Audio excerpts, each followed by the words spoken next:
Example देखो, solve in series 1 minus x square d two y by d x square minus x d y by d x plus 4y equals to 0। इस मेरे को क्या उसने एक series दिया, क्या कहता है आपको सीरीज़ को सॉल्व करना है। फर्स्ट ऑफ ऑल आप कंपेयर करते हो इसको जनरल इक्वेशन के साथ d two y by d x square plus p of x d y by d x plus q x y equals to 0. After the comparing, we have to find out the values of p and q. Value of px equals to d2 y by, सबसे पहले given equation को इस form में reduce करेंगे। Coefficient कितना होना चाहिए? 1। मेरे पास यहाँ क्या है? 1 माइनस एक्स स्क्वायर, डिवाइड कर देंगे। Then d2 y by d x square minus x over 1 minus x square dy by dx plus 4 over 1 minus x square y equals to 0. Compare with this equation and find out the value of p. Value of p is minus x over 1 minus x square and the value of q is 4 over 1 minus x square.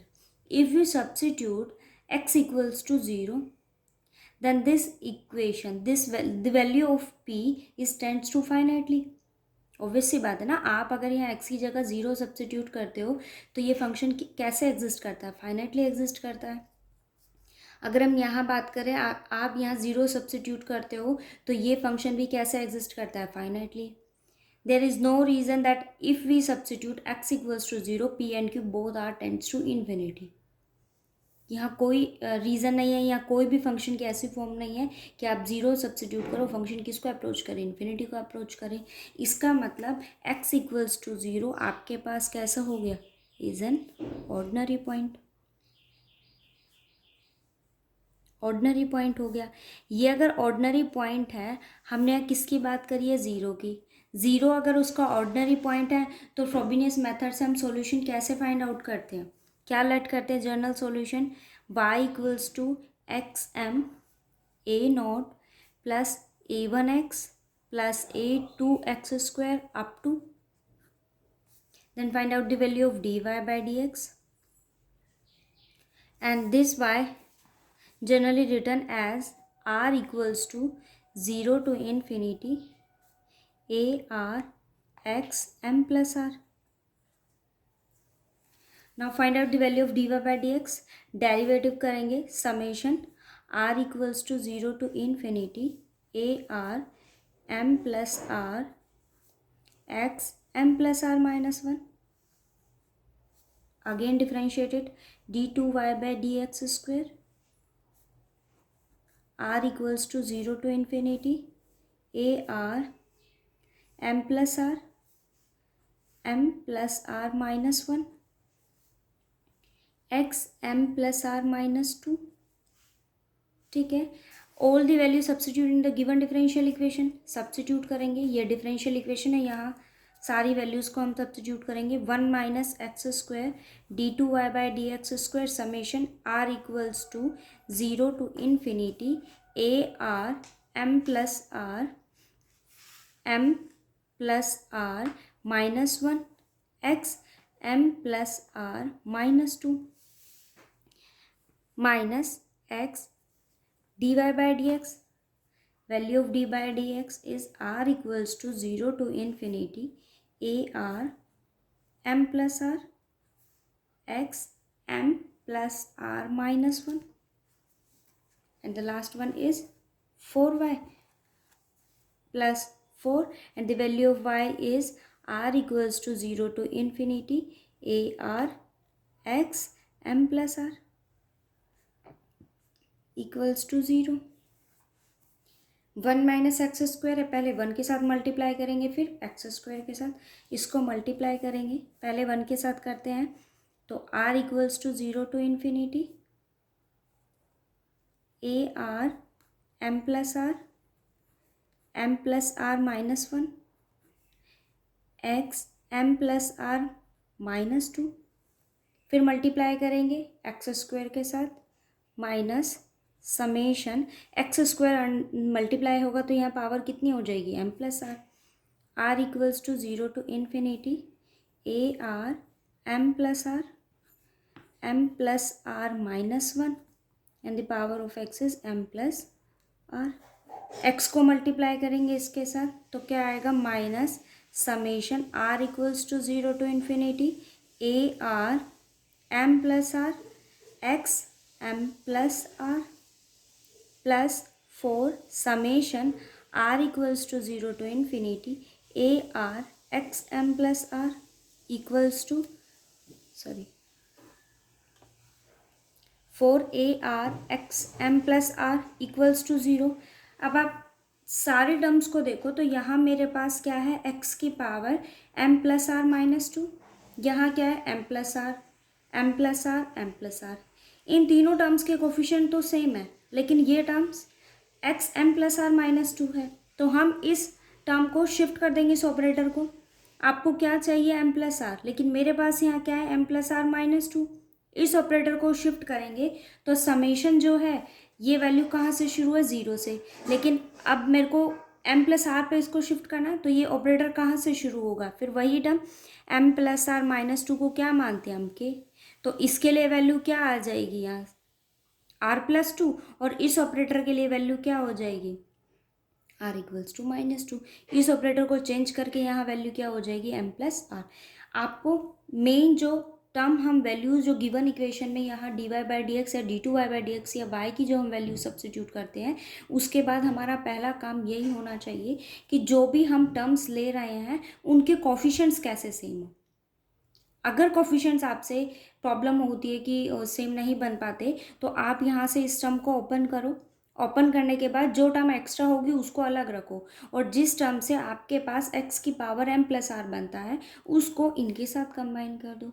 अगर आप इसको open करके solve करोगे तब भी same value होगी, या इस ऑपरेटर को क्या कर दो, शिफ्ट कर दो। शिफ्ट करने से इजीली पता चल जाता है। वही m+r-2 को मैंने k माना, ये 2 उधर जाएगा तो ये k+2 हो जाएगा। मतलब r के ऑपरेटर के लिए अब क्या वैल्यू आ गई, r+2।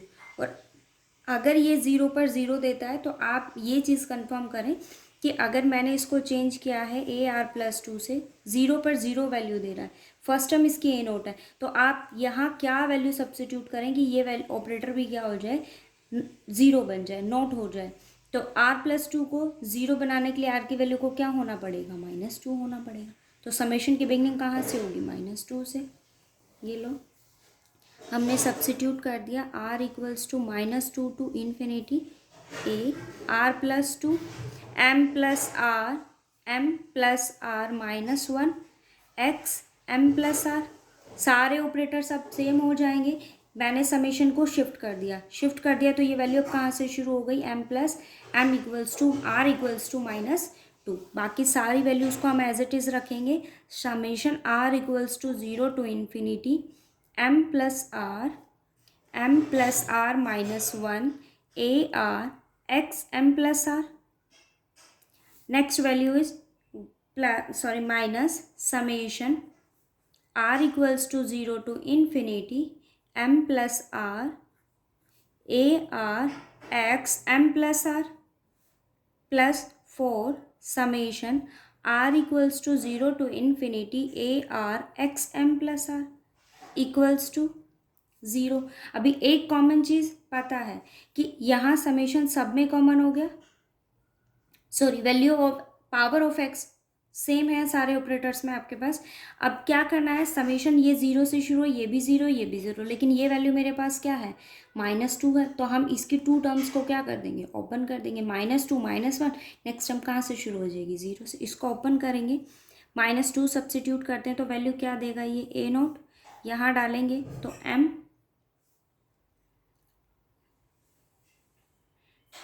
ये मैंने चेंज नहीं किया, यहाँ मेरे पास वैल्यू क्या आई है, m+r r+2 है तो ये ऑपरेटर भी चेंज होगा, ये वैल्यू मेरे पास क्या बनेगी, m+r+2 और ये ऑपरेटर मेरे पास क्या हो जाएगा, m+r+1।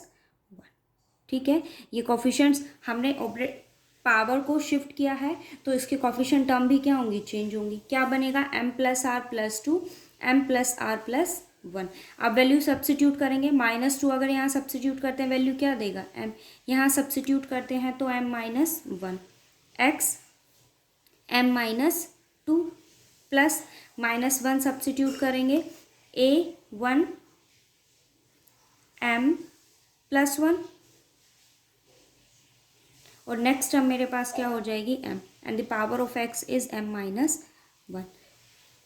-2 ओपन किया है, -1 ओपन किया है, तो नेक्स्ट टर्म मेरे पास क्या होगी 0 plus summation r equals to 0 to infinity ar+2, यहाँ लिख रही हूँ मैं, plus summation r equals to 0 to infinity ar+2 m+r+2 m+r+1 x m+r। ऐसा करते हैं, कोफिशिएंट इसमें हैंड टू हैंड कॉमन ले लो। ये मेरे पास समेशन अब 0 से स्टार्ट होगा, -2 के लिए ओपन किया है, -1 के लिए, तो नेक्स्ट मेरे पास टर्म समेशन कहाँ से शुरू होगा 0 से शुरू होगा। 0 से समेशन को बाहर रखा, ये टर्म मेरे पास क्या बनेगी ar+2 m+r+2 m+r+1, इसको बाहर लेंगे। नेक्स्ट टर्म मेरे पास क्या होगी -m+r m+r m+r-1 ar, ये देखो -m+r ar, और लास्ट टर्म मेरे पास क्या है 4ar x m+r equals to 0। ठीक है, कोफिशिएंट -2 से समेशन स्टार्ट था, तो हमने क्या किया -2 ओपन किया, -1 ओपन किया, तो नेक्स्ट टर्म मेरे पास कहाँ से शुरू होगा नेक्स्ट समेशन 0 से, ये 0 से ये 0 ये 0 ये 0, टर्म्स कोफिशिएंट्स कॉमन ले लिए इक्वल्स टू 0। अब क्या करते हैं equating all the coefficients to 0, equating to 0, 0 को इक्वेट करेंगे। फर्स्ट टर्म मेरे पास यहाँ किसका कोफिशिएंट है x की पावर m-2, लो ज़रा क्या है a0 m-1 equals to 0, a0 can't be 0, so m-1 equals to 0, it means m equals to 0 and value of m equals to 0 and m equals to 1। m की दो values आपने find out किया, एक 0 और दूसरी वैल्यू मेरे पास क्या है इंटीजर वैल्यू है। सेकंड केस देखो, सेकंड केस में हम क्या लेंगे कोफिशिएंट ऑफ x m-1, ये किसके लिए था m-2 के लिए, m-2 लो, सॉरी m-1 का coefficient a1 m+1 equals to 0। अगर हम यहाँ 1 सब्स्टिट्यूट करते हैं, देखो दोनों केसेस के लिए बता रहे हैं, अगर हम यहाँ 1 सब्स्टिट्यूट करते हैं तो वैल्यू क्या देगा 1 × 2 equals to 0, 2a1 equals to 0, it means a1 equals to 0, a1 की वैल्यू क्या हो जाएगी 0। लेकिन जैसे आपने यहाँ 0 सब्स्टिट्यूट किया, यहाँ 0 सब्स्टिट्यूट करोगे तो a1 आपके पास क्या फॉर्म कर रहा है इनडिटर्मिनेंट फॉर्म ना। इनडिटर्मिनेंट फॉर्म क्या होती है 0/0, ∞/∞, 0 × इन्फिनिटी, ये इनडिटर्मिनेंट फॉर्म होती है। अगर मैं यहाँ 0 सब्स्टिट्यूट करती हूँ तो ये आपको क्या कोई वैल्यू प्रोवाइड करेगा, नहीं, कोई भी वैल्यू हम यहाँ से फाइंड आउट नहीं कर सकते, क्योंकि जैसे ही आपने यहाँ 0 सब्स्टिट्यूट किया ये फंक्शन को क्या बना देगा इनडिटर्मिनेट फॉर्म में रिड्यूस कर देगा।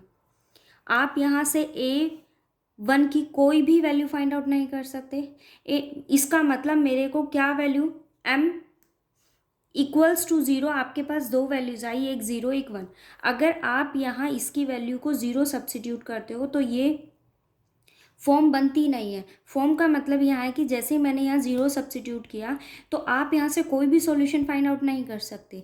0 × 0 + 1 1, 0 × 1 0, a1 × 0 इक्वल्स टू 0, ये उधर जाता है तो फॉर्म क्या बनेगा 0/0। और अगर आप इसको यहाँ ही सब्स्टिट्यूट करते हो तो 0 इक्वल्स टू 0 ना, क्या इसने कोई वैल्यू दी a1 की, कोई वैल्यू नहीं दी। मतलब आपने यहाँ से इस इक्वेशन से कोई वैल्यू फाइंड आउट नहीं करी, किसके लिए, जब m की वैल्यू मेरे पास क्या होगी 0। तो इस केस में मैं इस इक्वेशन को क्या कर दूंगी रिजेक्ट। ठीक है, ये मेरे पास बनता है फ्रोबिनियस मेथड का केस 4th। केस फर्स्ट में हम ये पढ़ते हैं कि आपके पास m की जितनी वैल्यूज़ एग्जिस्ट करेंगी सारी, मतलब दो वैल्यूज़ जो आप निकालते हो वो कैसी होंगी, डिसजॉइंट होंगी। केस सेकंड में हम ये पढ़ते हैं कि वैल्यूज़ कैसी होंगी, इक्वल हो जाती हैं। वैल्यूज़ इक्वल हो जाती हैं और डिसजॉइंट होती हैं, उस केस में भी हम सॉल्यूशन ऐसे ही फाइंड आउट करते हैं। वाई को यही जनरल मानते हैं हम लोग। डिसजॉइंट होती है, दोनों वैल्यूज़ को अलग अलग सब्स्टिट्यूट करके सॉल्यूशन मिल जाता है। लेकिन जैसे अगर उसकी वैल्यूज़ को इक्वल हो जाती है तो हम सॉल्यूशन ले लेते हैं y equals to C1 y x, जो भी m1 लेंगे, प्लस C2। ये हम उस केस में सॉल्यूशन निकालते हैं कि y equals to C1 y of x, क्या सब्स्टिट्यूट करते हैं m1 और C2 curly y by curly over m और m2। अगर मेरे पास में दोनों वैल्यूज़ सेम होती हैं, इंटीजर होती हैं, बट अनइक्वल होती हैं, sorry, differ by an integer, वो केस थर्ड हम पढ़ते हैं जिसके अंदर हमारे पास कोई एक वैल्यू m की, कोई भी एक वैल्यू, वो कुछ इस फॉर्म में होती है कि प्लस माइनस a होगा। a कॉमन होता है, साइन अपोजिट उनका रहता है, इंटीजर वैल्यू ही वो आपको देता है। उस केस में हमारे पास एक वैल्यू पक्का इस y के लिए क्या बना देती है, इनफाइनाइट बना देती है। फंक्शन की वैल्यू, अगर आप कोई भी वैल्यू यहाँ सब्स्टिट्यूट करते हो तो फंक्शन को इन्फिनिटी बना देती है। फोर्थ केस हमें ये कहता है कि वो इन्फिनिटी नहीं बनाता, ना ही वो फाइनाइटली एग्जिस्ट करता है। वो फंक्शन को क्या बना देता है, इनडिटर्मिनेट फॉर्म में रिड्यूस कर देता है। किस फॉर्म में उसको रिड्यूस कर देता है, इनडिटर्मिनेट फॉर्म में उसको रिड्यूस कर देता है। तो उस केस में हम इस इक्वेशन से कोई भी सॉल्यूशन को फाइंड आउट नहीं कर सकते। अब हम अपनी तरफ से लेट कर लेते हैं कि जो मेरे पास में a1 है वो कैसा है, फाइनाइटली एग्जिस्ट कर रहा है, और ए नोट जो है हमने ये कोफिशिएंट लिया था, इससे m की दो वैल्यूज आई, तो ये इक्वेशन मेरे पास कैसी हो गई, रिजेक्ट हो गई, क्योंकि जैसे ही आपने यहाँ m की वैल्यू को 0 सब्स्टिट्यूट किया तो वो मेरे पास कैसी फॉर्म बन गई, इंडिटर्मिनेंट की फॉर्म बन गई। आप यहाँ से कोई भी सॉल्यूशन फाइंड आउट नहीं कर पाए। हम सीधा फिर उसके बाद कौन सी इक्वेशन पर चलेंगे, इसमें मतलब जर्नल सॉल्यूशन, फिर हम यहाँ से जर्नल कोफिशिएंट को इक्वेट करेंगे टू 0। ठीक है। फोर्थ फॉर्म में सिर्फ इतना है कि आप जो m की जो भी वैल्यूज़ को फाइंड आउट करोगे वो सब्स्टिट्यूट करो, उसमें चेक करो कि वो फंक्शन के लिए फाइनाइटली वैल्यू देता है कि नहीं देता है। फाइनाइटली एग्जिस्ट कर अगर आप यहाँ 1 सब्स्टिट्यूट करते हो, लेकिन जैसे मैंने यहाँ 0 सब्स्टिट्यूट किया, फंक्शन को किस फॉर्म में रिड्यूस कर दिया, इनडिटर्मिनेट फॉर्म में। और इनडिटर्मिनेट में फॉर्म अगर उसने आपको वैल्यू दे दी है तो आप यहाँ से a1 की कोई भी वैल्यूज़ को फाइंड आउट नहीं कर सकते। जैसे अगर नॉर्मल लैंग्वेज में हम ये कहें कि अगर मैं यहाँ 0 सब्स्टिट्यूट करती हूँ, नॉर्मल वे में अगर मैं बात करूँ, आपने यहाँ 0 सब्स्टिट्यूट किया तो इसे आपने सिर्फ इतना ही सॉल्यूशन निकाला कि 0 equals to 0। It means m equals to 0 इस इक्वेशन को सेटिस्फाई तो करता है लेकिन कोई सॉल्यूशन तो नहीं देता ना। सेटिस्फाई करेगा लेकिन आप यहाँ से कोई भी सॉल्यूशन को फाइंड आउट नहीं कर सकते। ये आता है हमारे पास में केस फोर्थ। ठीक है। अब आगे वही जनरल इक्वेशन को इक्वेट करेंगे। इक्वेट करते हैं तो मेरे पास वहाँ क्या है, m plus r plus 2 m plus r plus 1 A R plus 2 minus, और ये टर्म देखो a r a r a r, तो इस कंप्लीट टर्म में से मैं किसको कॉमन ले लूँगी, ए आर को। क्या आया, m plus r minus 1 plus, sorry minus मैंने बाहर कॉमन ले लिया, प्लस m प्लस आर और माइनस 4, और इस पूरे टर्म में से हमने किसको कॉमन ले लिया, A R, sorry A R plus 2 ये रहा, सॉरी ए आर प्लस 2 वाली टर्म ये रही। फिर हमने क्या किया, ये टर्म में ए आर है, ए आर, इन तीनों टर्म्स में से किसको कॉमन ले लिया, ए आर को, किसके इक्वेट कर दिया टू 0। अब यहाँ से हम किसकी वैल्यू निकाल लेंगे, ए आर प्लस 2 की वैल्यू को निकालेंगे। देखो m plus r plus 2 m plus r plus 1 A R plus 2 equals to, देखो यहाँ अगर हम दोनों को मल्टीप्लाई करके इसको सॉल्व कर लो तो अभी पीछे सेम वही है प्रोसेस, फिर भी मैं मल्टीप्लाई करके दिखा देती हूँ इधर। देखो इनको मल्टीप्लाई करेंगे तो क्या आएगा, m square plus m r plus r square, -1 से मल्टीप्लाई करेंगे तो माइनस एम माइनस आर। ठीक है, m से m square m r r square minus m और minus r. Plus m plus r minus 4 as it is, इससे ये term cancel हो जाएगी। M square plus 2mr plus r square minus 4 as it is है। तो अब ये मेरे पास क्या बनेगा, एम प्लस आर का होल स्क्वेयर। यहाँ वैल्यू डालेंगे m plus r whole square minus 4 a r equals to equals to 0। हाँ, इसको इधर ले आए ना, m plus r whole square minus 4 a r. ठीक है, अब यहाँ से इसकी वैल्यू निकाल लेंगे हम।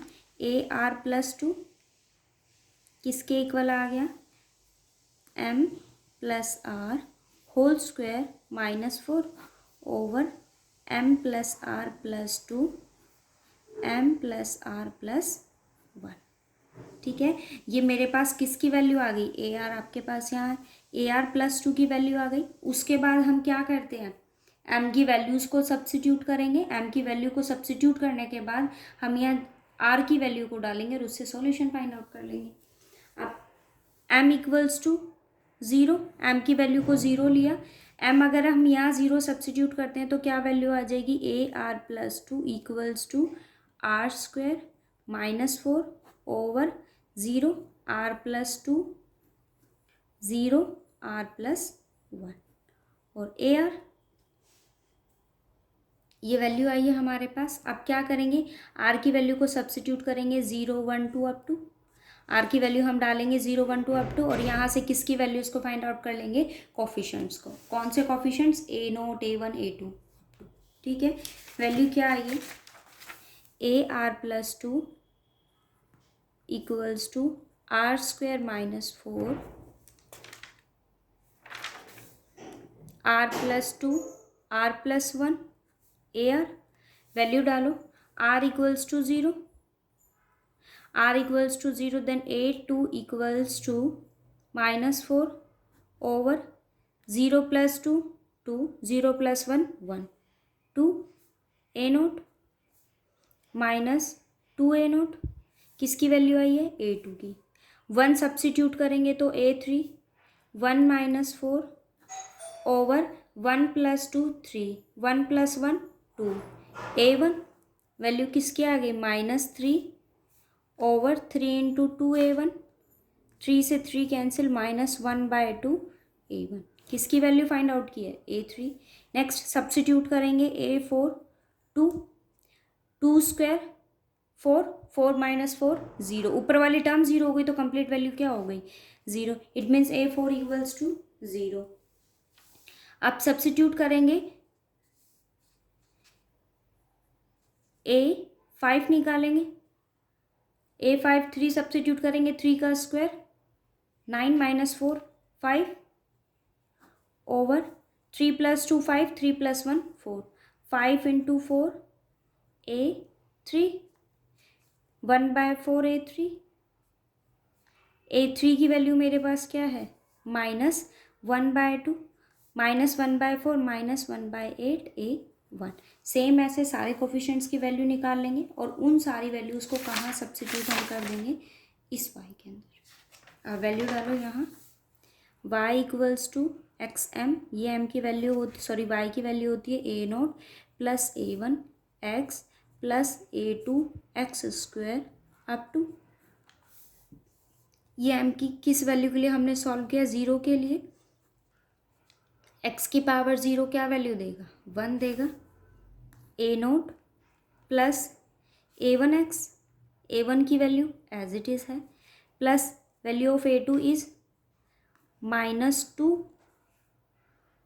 ए naught X square plus A 3 minus 1 by 2 A one X cube, A 4 0 है, A 5 minus 1 by 8 A one X की power 5 up to.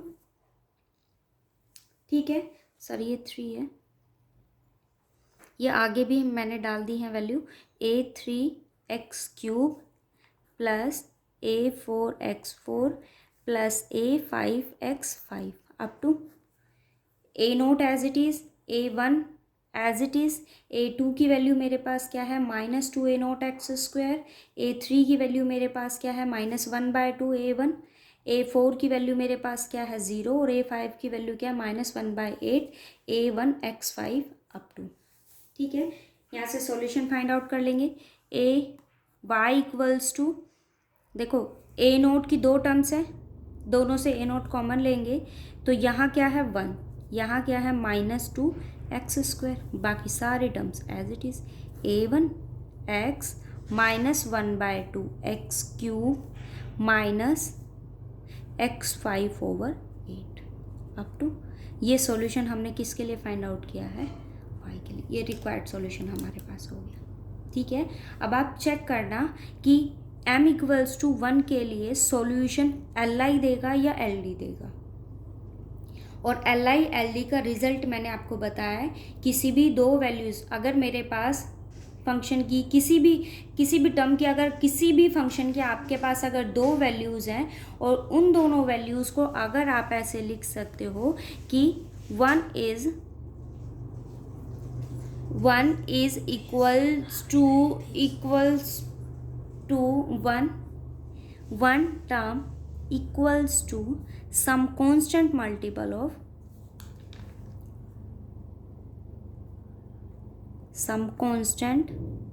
Multiple of other.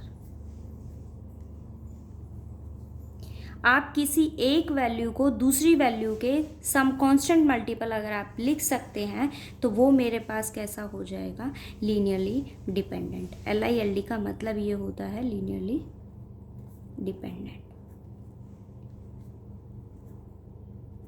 ठीक है, अदरवाइज आप लीनियर अलजेब्रा पढ़ोगे तो उसमें LILD की कंडीशंस होती हैं कि मैं अगर किसी सेट को Li बोल रही हूँ तो इसका मतलब होता है कि डिपेंडेंट वेरिएबल के पास उसका डेरिवेटिव नहीं होना चाहिए, उनकी डिग्री 1 होनी चाहिए। वो सारे कॉन्सेप्ट आप पढ़ोगे।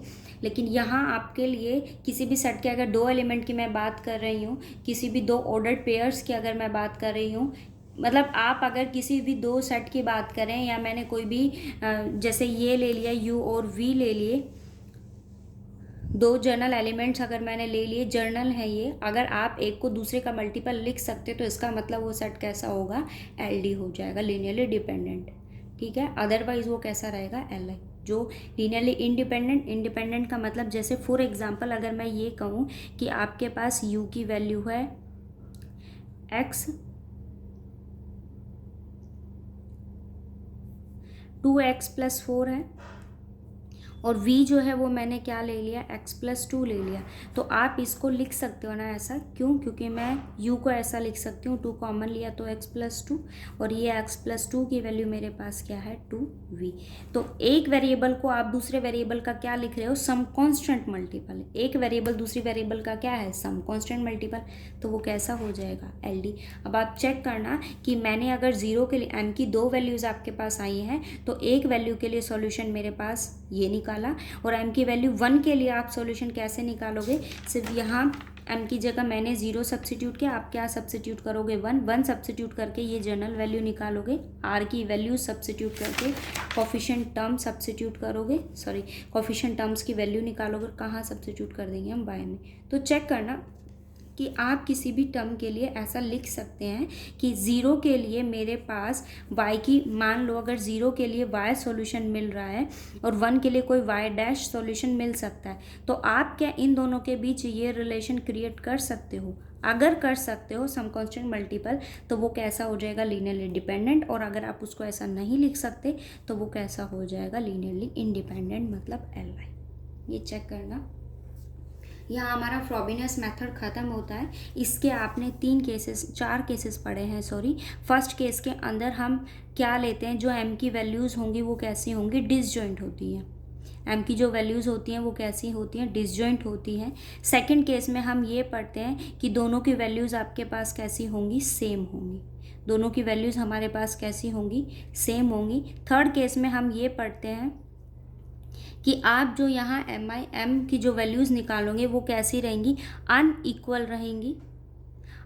रहेंगी, बट कैसी रहेंगी, डिफ़र बाय एन इंटीजर।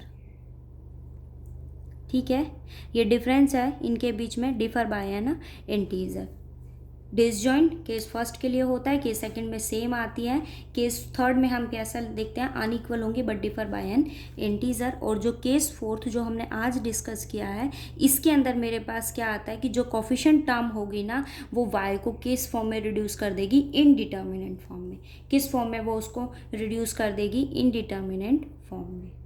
ठीक है, अदरवाइज आपको इसमें कॉमन एक चीज़ पता होगी कि y जो हम सॉल्यूशन निकालते हैं वो एक जनरल सॉल्यूशन लेट करते हैं r equals to 0 to infinity a r summation x की पावर m प्लस r। ये सॉल्यूशन आप लेट करते हो। अगर डिसजॉइंट होता है तो m को कॉरस्पॉन्ड करने वाली दोनों वैल्यूज़ के लिए हम सॉल्यूशन फाइंड आउट करते हैं। सेम होता है तो एक ही सॉल्यूशन निकलेगा, क्योंकि आप अगर दूसरा निकालोगे भी तो वो कैसे हो जाएंगे, LD हो जाएंगे। और LD सॉल्यूशंस हमारे पास एग्जिस्ट नहीं करते। हमेशा कैसा सॉल्यूशन एग्जिस्ट करता है, LI सॉल्यूशन एग्जिस्ट करता है। केस थर्ड में वो अनइक्वल होते हैं but differ by an integer. इस केस में आपके पास जो m की वैल्यू होंगी वो कुछ इस फॉर्म में फाइंड आउट होती हैं। आप निकालते हो, you get a same like as just like as this values plus minus एक ही फॉर्म में आपके पास होती है। वहाँ आपके पास पक्का या तो पॉजिटिव साइन या नेगेटिव साइन, एक फॉर्म ऐसी होगी जो y को किस फॉर्म में देगी, आपको इन्फिनिटी अप्रोच करवा देगी। तो उस फॉर्म को हम रिप्लेस कर देते हैं a नोट, उस कॉफिशिएंट टर्म को हम किस से रिप्लेस कर देते हैं, a नोट को b note into m minus m1। ये m1 या m2 जो भी आपके पास वैल्यू होगी, जो फंक्शन को क्या बनाएगा, इन्फिनिटी, उस वैल्यू को हम रिप्लेस कर देते हैं a नोट को b note m minus m1 से। उसको कॉरस्पॉन्ड करने वाला आप एक और सॉल्यूशन फाइंड आउट करते हो।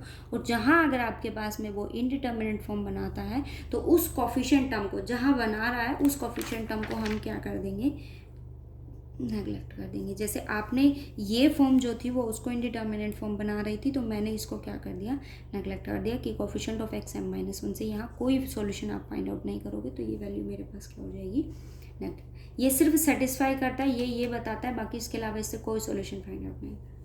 ठीक है, ये आपके पास में 4 केसेस थे फ्रोबेनियस मेथड के। कर लेना, जो डाउट हो आप ग्रुप में सेंड कर पूछ लेना। ठीक है, मैसेज ड्रॉप कर दें।